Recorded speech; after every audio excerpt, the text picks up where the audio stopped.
Le fantastique Gomphrena pingquezazel, je l'ai vu pour la première à New York en juin 2014, dans le Grand Army Plaza, juste au sud du Central Park. J'ai été tellement étonné et impressionné que j'ai pris plus de 30 photos. Mais il n'y avait aucune étiquette pour l'identifier. Comme la plante ne ressemblait à aucune autre, je n'avais même pas d'idée de sa famille, encore moins de son genre. Puis je l'ai vu de nouveau à Pittsburgh plus tard au cours de l'été, toujours sans étiquette, et enfin, carrément au Québec, dans le jardin domaine joli de l'Autobinière, où il était muni uniquement d'un numéro, car il faisait partie du concours Tendance horticole 2014 dans lequel on ne révèle pas l'identité des plantes avant la fin de la saison. Mais j'ai néanmoins fini par trouver son nom à force de fouiller sur l'internet, Gomphrena pingquezazel. D'ailleurs, Pingquezazel a fini par gagner un coup de cœur du public lors des Tendances horticoles 2014. Il faut croire que je ne suis pas la seule personne à être impressionnée par cette plante. Cette année, Pingquezazel sera largement distribué en Amérique du Nord,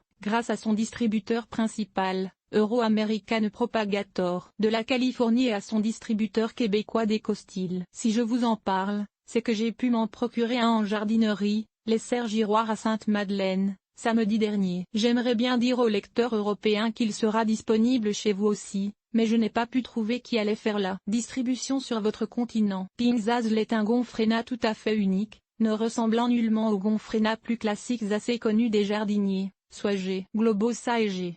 ageana, avec leurs petites inflorescences globulaires, populaires comme fleurs séchées, et leurs feuilles lisses. Au contraire, l'inflorescence de Pingquezazel mesure 7 cm de diamètre et ses feuilles sont grandes et abondamment couvertes de poils blancs. D'ailleurs, même sans fleurs, ce feuillage tout doux au toucher rend Pingquezazel saisissant, mais quand il fleurit, c'est à couper le souffle. La fleur est en fait une inflorescence composée de nombreuses bractées papyracées rose fuchsia. Avec le temps, la pointe des bractées pâlit, devenant blanche, et donnant un effet givré à l'ensemble. Les véritables fleurs étoilées jaune-orangé sont très petites et paraissent ça et là à travers les bractées, ajoutant juste un peu de piquant à l'ensemble. Chaque fleur peut durer presque 2 mois et les fleurs se renouvellent tout l'été, à l'extrémité des tiges. Comment le cultiver ce printemps? Pingquezazel sera offert en pot individuel, déjà en fleurs. Chez vous, il s'agit de le planter au soleil, la mi-ombre aussi est acceptable, dans un sol bien drainé, que ce soit en pot ou en pleine terre. Comme on le multiplie par bouturage plutôt que par semis,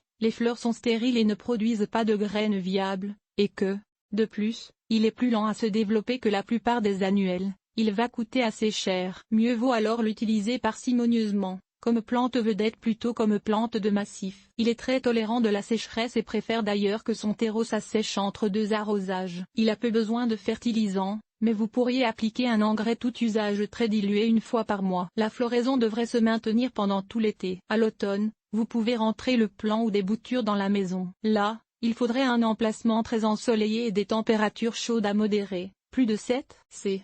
À moins d'ajouter un éclairage supplémentaire, il est peu probable qu'il fleurisse pendant les journées courtes l'hiver, mais son feuillage en soi en fait une plante attrayante. Quand les journées s'allongent pour la peine au printemps, la floraison reprendra. Pendant la saison morte, vous pouvez le pincer de temps en autre pour stimuler une meilleure ramification. Le Gomphrena pingquezazel est déjà offerte dans les jardineries, allez chercher le vôtre pendant qu'il en reste.